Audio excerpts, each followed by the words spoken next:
Welcome to the Questionable Behavior Podcast. This is your host, Edison. Please don't forget to follow us on Instagram at _QBPC. Also give us 5 stars on iTunes and everywhere that allows stars.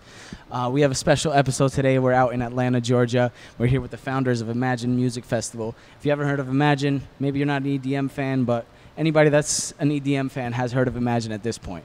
So please, first of all, introduce yourselves to the crowd and just tell us a little bit about, Imagine Festival and what we're going to expect this year from it.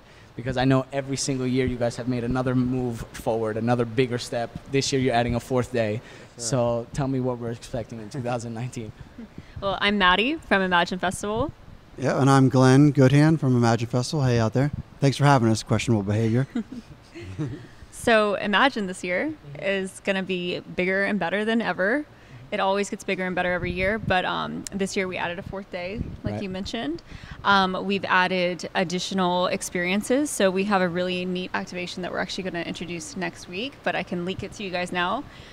We are doing a gaming activation with fueled by Monster Energy, and also our friends here from Atlanta, Access Replay. So we're setting up a whole gaming lounge for the gaming enthusiast.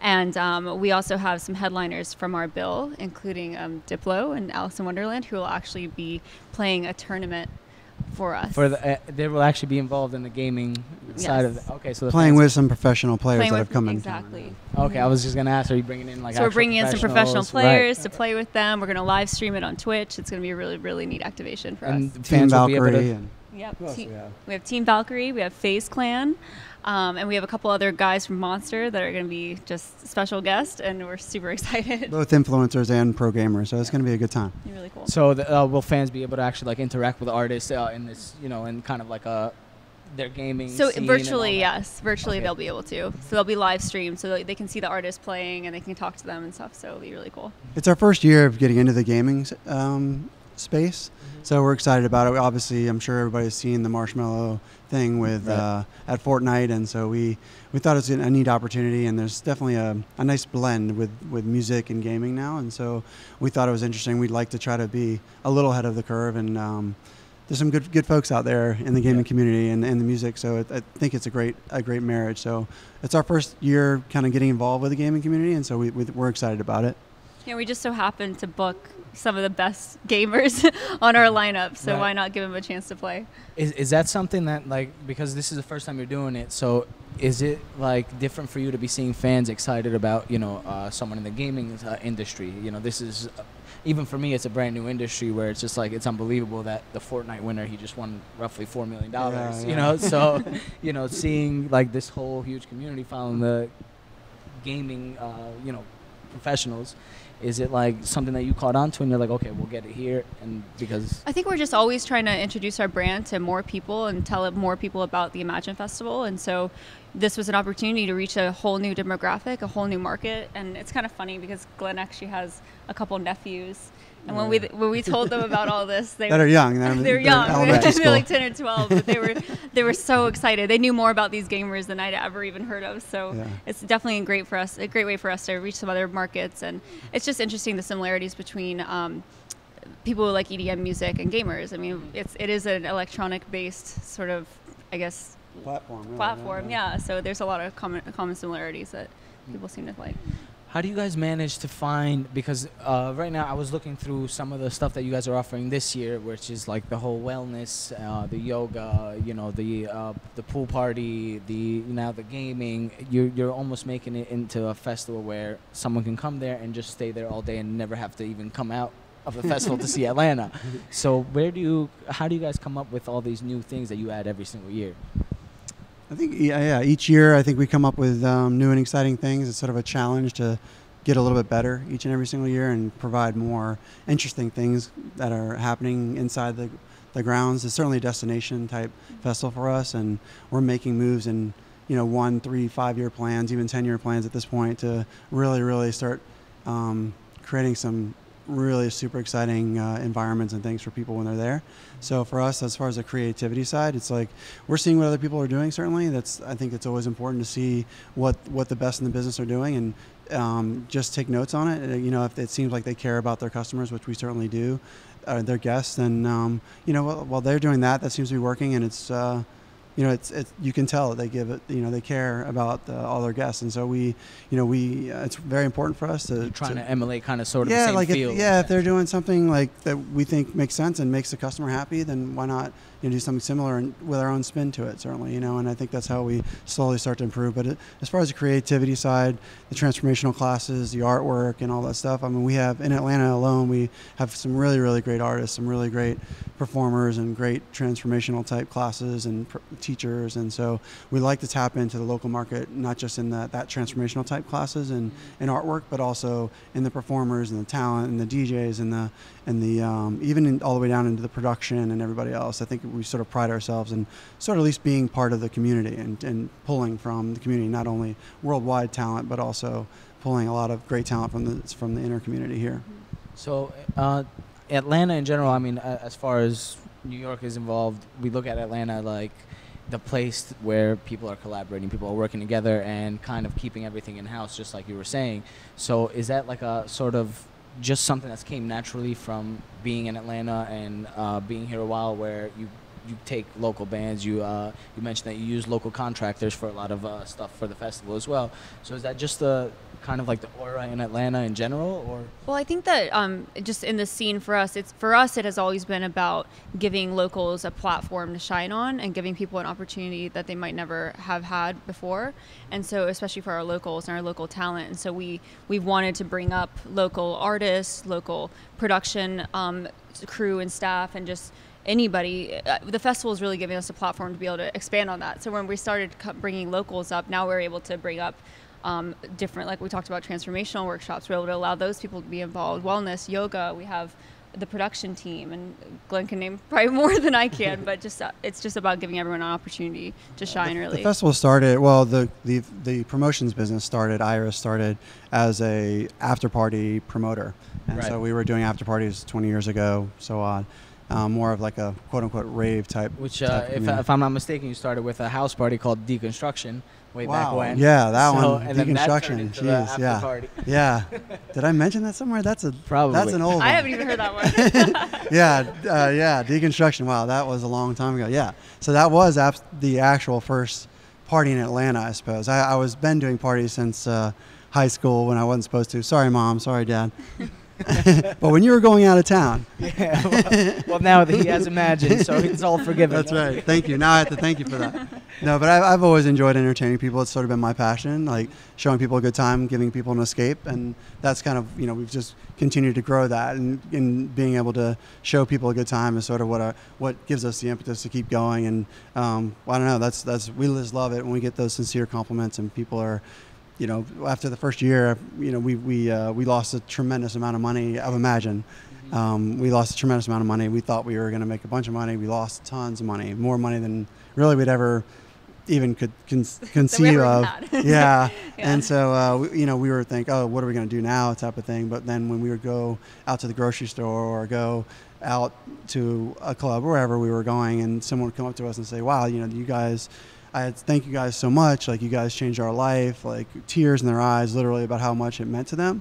And that's what like totally changed our lives, really. And it was almost a spiritual thing to us. And like, wow, like I can't believe what we've helped produce moved people that much and changed their lives, some people's lives, and just had such a great time that it moved them to tears. I mean, that's invaluable, and it's something for us that's given us the drive to do this venue and to do Imagine and everything else, is to try to give people a great time, escape for a minute. So the whole concept of Imagine, initially you wanted to create kind of like a more homey festival, a smaller inner city festival, which I think you mentioned before. You wanted to kind of take it national and do global things, but it grew kind of within the first 2-3 years. You guys already went to a bigger venue. So was that something that just came unexpected, and how do you deal with growth like that? I want to talk about deconstruction too when we go back to that one. We'll go back to it right after. So how do we deal with the growth initially? Because you just said the first year you lost money, so a lot of people wouldn't even be motivated to go into the second year, and then I think the third year is when you guys went to the Speedway. So growth, that's coming from I guess 6,000 daily visitors to almost 20,000-30,000 now. Yeah. So how do you deal with that exponential growth? not losing exponential money from the first time around? Well, I'd say so. The first time around, we lost a lot of money, and in those moments where we didn't know what to do, where literally his mom was buying us groceries, there were moments like that, and then we'd go into the grocery store and we'd happen to run into somebody that had seen or wasn't Imagine, and they'd tell us how it changed their life. And so in your lowest moment, you'd come to a situation where it's almost like a sign telling you, hey, just keep trying, or you did something good, that there's something here. It would validate what we're doing. And so we kept getting these sincere compliments, and we said, okay, well, we need to figure out a way to just make this happen. And if all those people had a really good time, if they all bring a friend, we could actually do this. We can be where we need to be. And so that's what we did. We tried, and we made it happen, and everybody brought a friend, and so we doubled our numbers our first year, or our second year. And then that's when, at that point, we'd actually outgrown that venue, and we needed to find a place to move.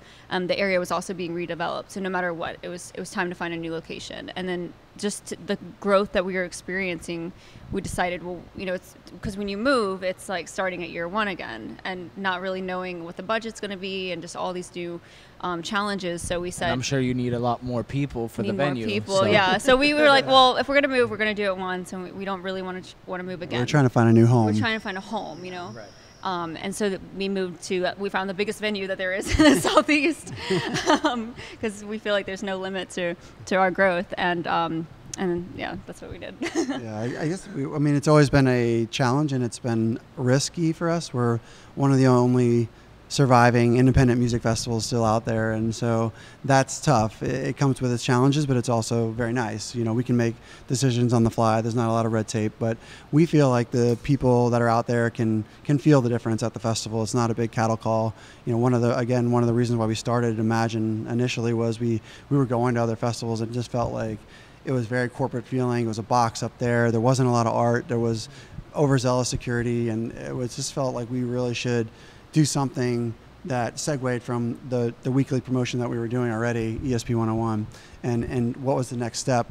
And that was either to have our own club or start a festival, and the club happened to fall through that year. And so we're like, oh, well, let's do this festival and try to give ourselves a blank canvas on what we think we would enjoy. And that's kind of what was the basis of it. It was sort of a customer first, customer created, guest created is what we like to call them, or family created type atmosphere and philosophy behind the build of the festival. But it's definitely been a challenge where we get compared to top 5, top 10 festivals all the time, and those are the ones with the unlimited pockets and the corporate backing and everything else. And so when people are on Reddit or wherever it might be and they're saying, I don't even like to give them the plug there, but when they're on different channels and they're mentioning things like, oh, why don't they do this that some of the biggest festivals are doing, or like, believe me, we want to do it, and it's coming. Yeah. But and we're going to do it better. But it's just for us right now, the biggest challenge is really just economics and trying to grow at a nice, fair pace,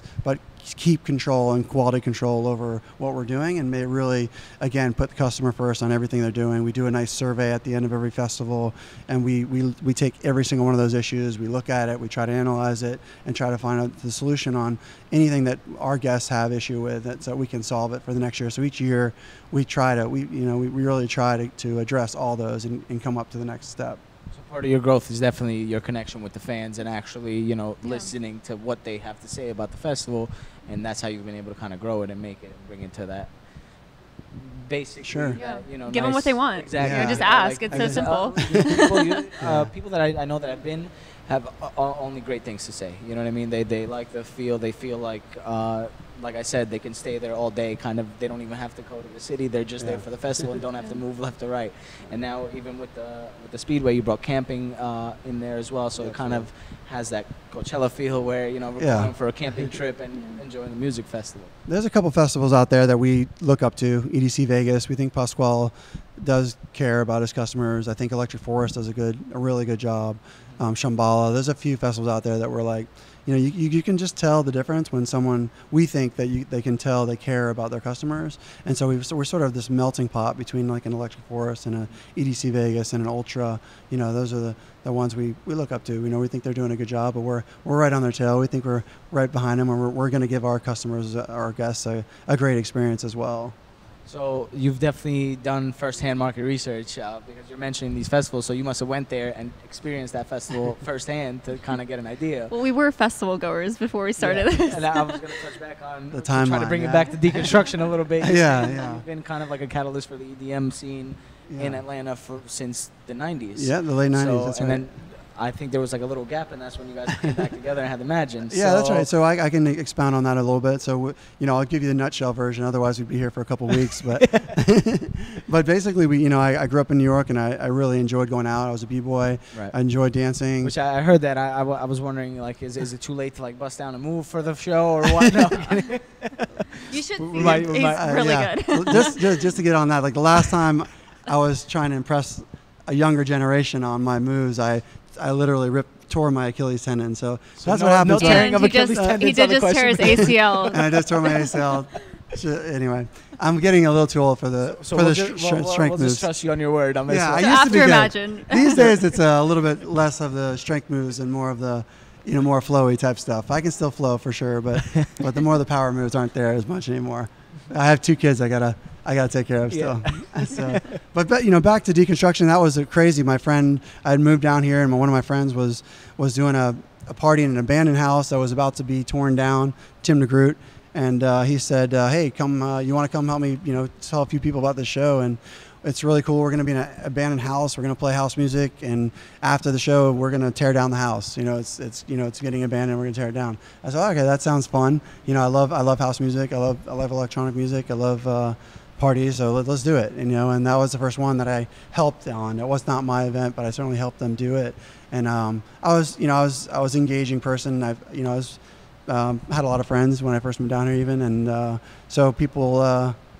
I guess, it was easy for me to say, hey, why don't you come to the show? And so eventually I started doing my own after parties. That was sort of the start of Iris. And then from there, after the after parties, I started doing my own events. It sort of segued into doing my own shows and eventually moved into a place. First was West End Warehouse here in Atlanta, and then moved out of there to a place called The Church, which happens to be this building. I was just gonna ask you because I didn't obviously I did my research. I know that you guys were hosting something at the church, and I was wondering, is this the church that you guys eventually ended up buying out? Yeah, crazy enough, this is the church, and so we came full circle. But so the church was one of the most significant, well, in my eyes at least, but it's a very legendary weekly EDM show. I mean, it was every Friday night. We came in. It was Friday at that point, but we came in. It was a proper rave at that point. So we came in. We brought sound, lighting, a keg behind the bar. But if we heard the cops were coming, we'd go hide the keg, kind of a thing. So it was underground. It was really underground, and we did that all the way through the '90s into the early 2000s. Here, this was actually a banquet hall here, but we would come in and bring it all in and then bring it all out when the sun came up. So in a sense, how in New York we just call it a rave. It's just a rave. Yeah. It's kind of like a warehouse. Wonderful music, it was, wonderful time. Get in, you get out. Yeah, and the definition there is quite a bit different than it used to be. It had negative connotations back in the late '90s and early 2000s. Right, right. I guess was the first like thing underground people are thinking and of illegal it's and illegal. Exactly. Right. And now it's all somewhat mainstream, and it's on every. Electronic music is on every commercial, and integrating with hip hop and country music even. So you hear it everywhere. But that segued into eventually. The weeklies at church, they bought it back and became a church again, actually. And then we moved out. I started law school when the music and the industry itself was taking a little bit of a lull because of the negative connotations in the media. Disco Donnie was having some issues in New Orleans and things like that. He luckily continued on and won that case against the Rave Act, it was called, where they were actually prosecuting the promoter for drug use inside of the events. And so anyway, it got overturned, but it was a long federal battle. And then eventually, a couple years after that, we felt like the music was actually starting to rebound a little bit. Pick up again. Yeah, and so Madeline and I met, and we were going out, and you want to tell that little story? Yeah, sure. So Glenn and I, we met in 2008. Right after I had just graduated from Florida State University, and I was wanting to be a talent agent at the time, but I decided that I need to go home and live with my parents for a little bit to kind of get my feet on the ground and figure out what I was going to do. And so I was here in Atlanta, and I ran into Glenn at a bar. He was behind the bar, and I went up to the bar and I wanted a glass of water. and he comes from all the way out the other side. I couldn't help it. I had good I eyes. Everybody get out of the way. I don't even think I was on his side. Coming through. It's like, I got this one. So he came up to me and goes, "You're really cute." And so he gave me his number. Very original line. So it was very sincere. I'd like to think that Glenn definitely had a better line than that, but we'll go with her version for now. The truthful story is sometimes better. I don't know. Yes, but it was cute. It was sincere. Did he slide over, with the b-boy moves, kind of like, here's the water, and then bring it back, or no? I wish. That would have been good. That would have been really good. But so, long story short, he got my number. We went on a date. Our first date, it was at a place called, it was Taste of Atlanta. It was like this little festival thing that was going on. And he was 2 hours late. Yeah. Oh, boy. I only live 5 minutes up the street. If that tells you at all how nervous I was. Which this has been something that we continue to do. I think we're always 2 hours late together at this point. But it was funny, and I was like, oh well, I guess I'm gonna leave. And so I was on my way out, and I just happened to run into him as I was leaving, and I saw him. Said, "Wow, he's really cute." And so we stayed, and I decided I'd give him another chance. And so we started asking a little bit more about. Yeah, I asked a couple more questions about him, and I said, what are you into? And my first question was, what kind of music do you like? And he said, I like electronic music. And I was just floored because I was in Georgia and nobody here knew what electronic music was. And I'm from Europe originally, and then in Florida there's a lot of electronic music influence, so I definitely was into it. And so that sparked my interest. And then I said, we talked about both wanting to be talent agents, because at the time he wanted to be a talent agent. And that's why I went to law school originally. I thought I was going to go out to California and be a big agent and represent music, but. And so just this, in a sense, you're still working almost in the same field. You For sure, representing talent. Yeah, in a different way. In fact, in a better way, I think. Yeah. We just both had similar interests, and immediately it was a hit. And then I've never stopped hanging out with him since. Yeah, we would walk around random places, and I didn't. So, a real quick part of that is like we would walk around, and I didn't really want to tell her originally that I was this huge rave promoter, just because of the negative connotations and all that. So I would tell her I was doing commercial real estate, and she was from a conservative family, so I had no idea. So I was like, I just finished law school and I'm going to go be an agent maybe, and I do commercial real estate, but I didn't say anything about this promotion side. But she found out about it eventually, just because I knew everybody. Yeah, everybody knew who he was. Everybody. Walking around like, hey, last night was fun. It's like, so she goes like, why don't we do it?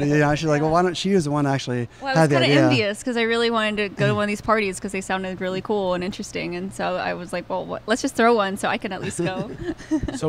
So at that point, you were starting to you guys worked together to bring back kind of these weekly nights. Right. But at that moment when you stopped and went to law school and everything, was it kind of like a life-changing moment for you where you wanted to almost give up this scene that you helped in a sense create? Yeah. So for me, it was, it's very hard to say. I'm as far as creating, I don't think I was a creator. Not the scene, but at least for your weekly parties, they've been around for a long time. Sure. I think I helped bring the music up in the Atlanta market, for sure. But in New York, that's where I grew up in it. So it was in the late 80s, even early 90s, when you start hearing those sounds and stuff. So, but yes, I think I helped bring some of that flavor down here to Atlanta and keep that realness to it, the integrity of the true rave and that vibe and feel that people that were back in those days, and talk about those days of, man, remember when the rave days, it will never be the same. What I certainly do is bring some of that integrity back to the scene and give that, I hope at least give some of that true, what we call Iris, old school real vibe to everything that we touch. So whether it's this, my events here, or my event, or when we do Imagine, we really try to make sure that we get some of that flavor in there, whether that's, and that's all part of quality. Big sound is no matter what. My first deconstruct, whatever it was, my house parties. He was like, no, let's go rent sound, bring it in, and return it. But it was big sound, big production, right. Making sure everybody had a great time, and part of that, and just the energy, making sure everybody had an amazing time and taking care of your people that came. It sounds so easy and just sort of almost cliche, but it's really customer service, taking care of everybody, making sure they're happy, and treating everybody like family. And that's why we're the Iris family or Imagine family coming up. And we love everybody that helps us out and comes along and has a good time. Would you say you were coming to a moment where you were almost going to give up on the whole scene, and then kind of when you guys met, you realized, oh, this is a partner, or both of you kind of realized this is a partnership where you can push what you love at that moment, and you didn't even realize that she would love the same thing. Oh yeah. And grow it into. Yeah, no, that's a great point. Today. I don't know if I've ever really recognized that as well, but absolutely 100%. Like I always had my info line. In fact, I still have what's called an old school info line, is where you didn't have flyers back then. You'd call the number, and when you called the number, it gave you the address or what was going on. I still have my info line. Crazy that is. That's all. Still works today. It still works. I just have to keep it going. I don't want to turn it off. Yeah. But I kept my info line up. I always had like, I kind of want to stay in the world. Like I love it. I had passion, and so that's why I was going to become an agent and do that. But absolutely. When we met, and she was like, "Oh, this sounds like fun," and I was like, "Are you sure you want to do it?" Because it's a commitment. Yeah. But she had a whole nother set of skills that I never had, and so with that team, it was like felt like we were pretty much unstoppable. She was very well organized. She was a marketing genius, and those type of things that really helped us get to another level and just get to where we needed to be. Take my production side and my interest in dance and everything else, and the raw side of it, and put it with a little bit more organization in it, and it worked. It helped us get to where the next level, and it still does now. Continue to kind of we bounce ideas off each other constantly, and she is a great expert at certain categories and departments, and I chime in here and there, and I'm pretty good at some of the other stuff, and then when we get together, it seems like that's when really the magic happens. Now, being fans of the whole scene, the EDM scene, do you guys end up kind of curating the artists that you want to see personally, and you try to get them into the festival, or how does that come about? Yes. I think we share a lot of enthusiasm, and we definitely like a lot of artists that I know everyone else really likes it too. So it's sometimes it's a personal victory for us as well when we get to book such a great lineup. Yeah, it's always a challenge to beat the year before, especially with the budget restrictions that we have being independent. But it's a fine line between getting, it's like a coolness factor versus what will sell tickets factor, because you have to sell tickets to stay in business, but you also want to book the talent that you really feel is like amazing, right? But they may be new, or they may not be as popular yet on the marketing side. So for us, it's like constantly, we'll throw in some of that really cool new stuff that's coming up, but also put in stuff that we know that we feel is still real, but we'll sell some tickets too. And I think we've done a pretty good job with that, with the multiple stages and different styles of music and that type of stuff. I'd also say it's not just us. I mean, we have a whole think tank and a whole team that we bounce ideas off of. We're always talking to our fans here at the club, seeing who they like. So definitely a lot of collaboration on. Yeah, with much younger people, much older people, we try to talk to as many people as we can about what kind of music they like. Would you say is the first person you booked that you were actually excited to see as a fan at the same time? Yeah. Well, Dead Mouse and Pretty Lights, when we booked them together in the same year, it was like, it was magical for us, really. It was like, oh my God, like this is awesome, because you're a fan, and then also like, they're coming to your festival. Yeah, it was amazing. Sure. And Tiesto too, when we booked him, that was big.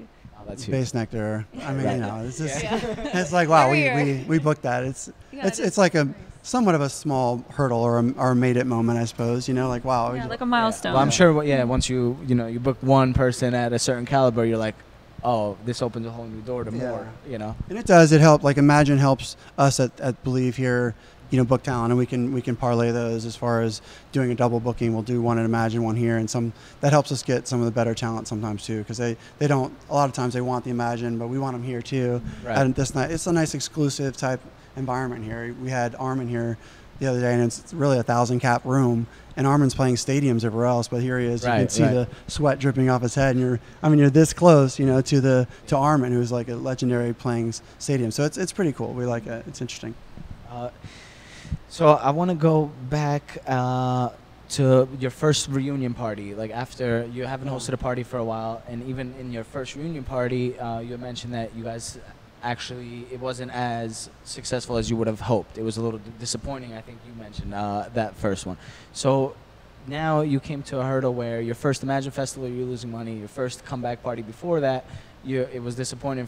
What actually motivates you to put that aside, put that loss aside, and, okay, we're going to do it much better the next time around? Because most people would just give up at that moment, or be like, okay, let's cover this and not do it again.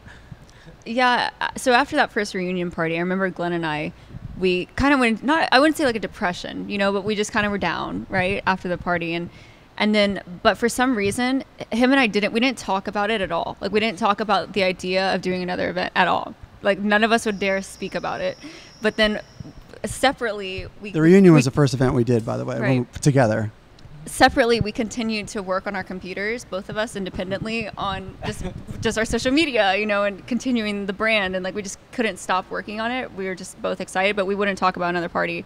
And then there was one day, I think it was 4 months later, that Glenn was like, "Hey, so do you want to do another one?" And I'm like, yes. And I couldn't wait for him to say, like, ask me if I wanted to do another one, because I wanted to make sure he was okay with it, and it was his idea. And so as soon as he said he wanted to do it, I was like, yes, I'm on board. And then we started doing another show, and then that's kind of how the weekly came about after that. And same thing with Imagine. But I think Imagine, after that point, we have this tremendous passion, and that you can't put that fire out. You know, that the only way that you fail is if you quit. So we just have to carry on and keep working on it. Yeah.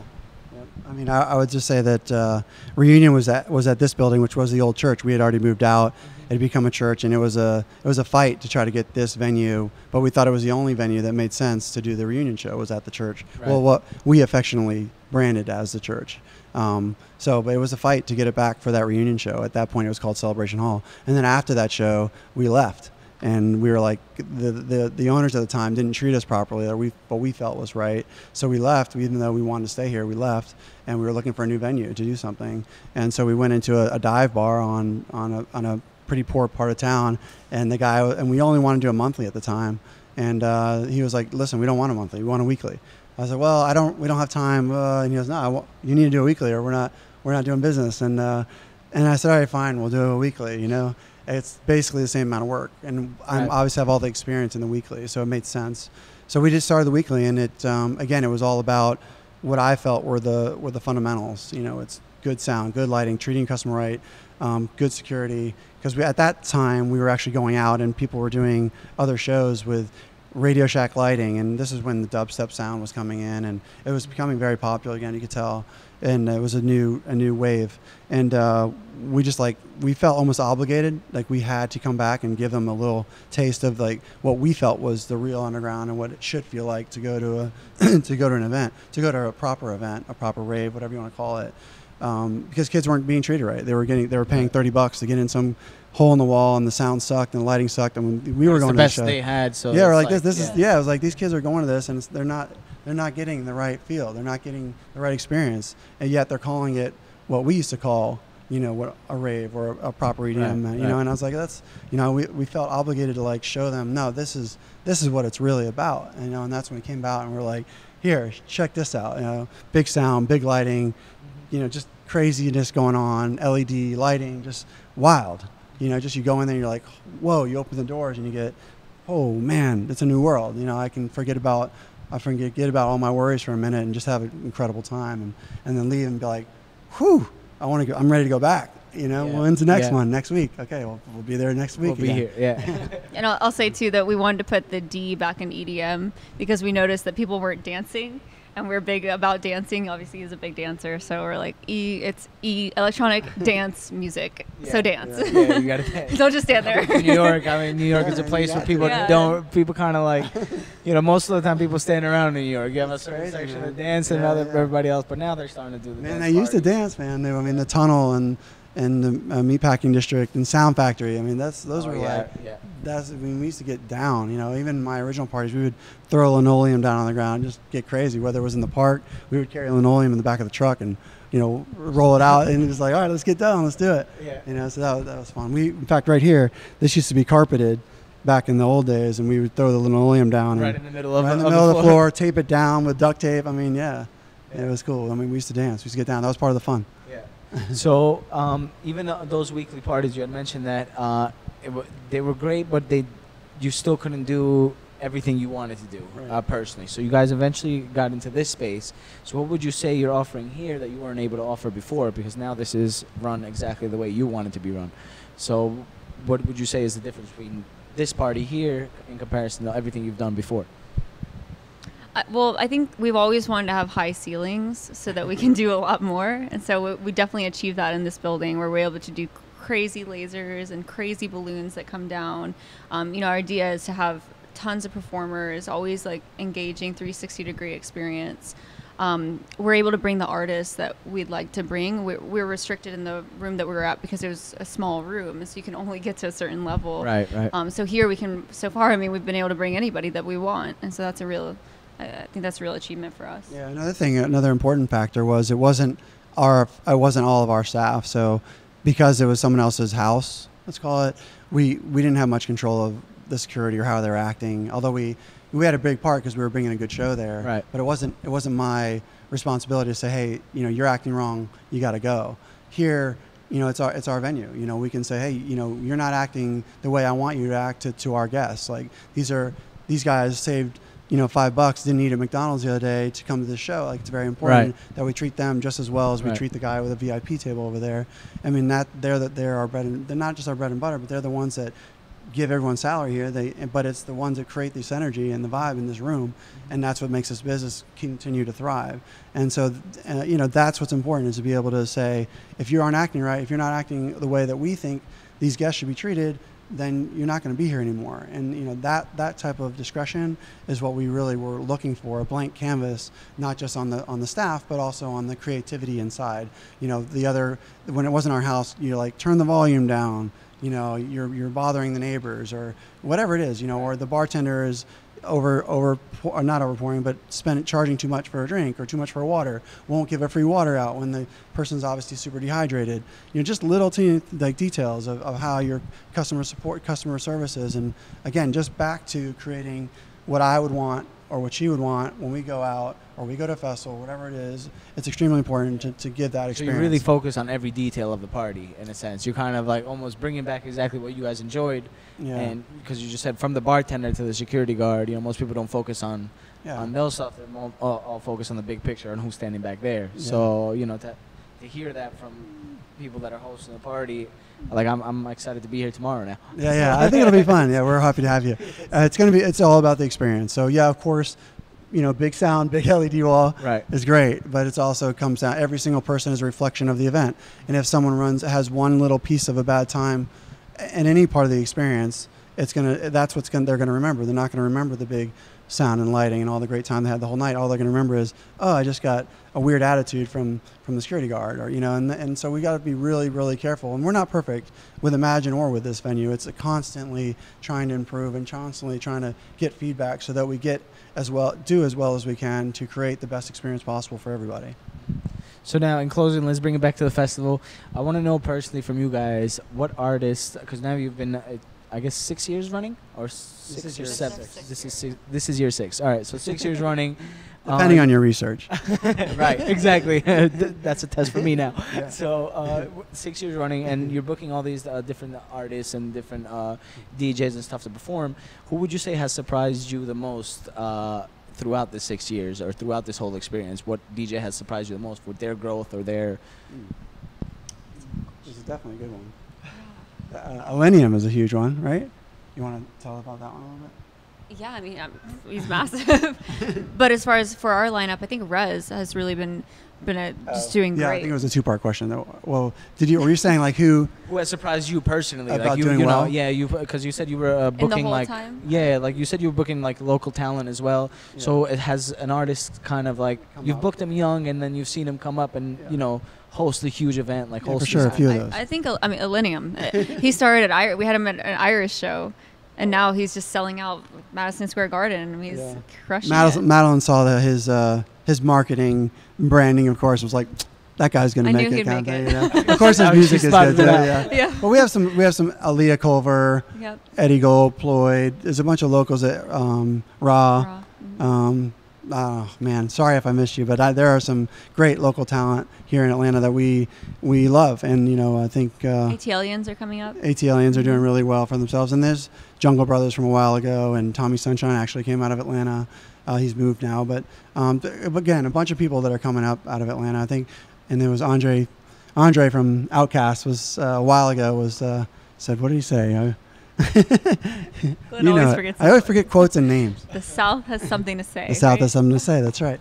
And so that was we kind of, I think we follow that. It's Andre 3000 if you guys didn't catch on. Andre from Outkast. Andre 3000 from Outkast said the South has something to say when he was at the awards, and we agree with him. South has something to say, and he was referring to hip hop, I believe, but overall in the electronic music community as well. We're here and we're not going anywhere. We outlasted a bunch of other festivals that came through, whether it's Tomorrow World or Counterpoint, some other great festivals. They did a great job, but we're still here. We're still independent. They weren't they were monsters. It was sort of the David and Goliath feel, and we've been able to somehow survive and keep it going. And again, I think we have to give the credit to just doing the right thing and providing the best local experience. Community too for really supporting us for sure. Mm-hmm. So tell me about the different packages that a fan has available at Imagine. I know you have the regular admission, you have the VIP, you guys have the Ocean View VIP, which is a little bit different, and then you have like a platinum package, I think, this year.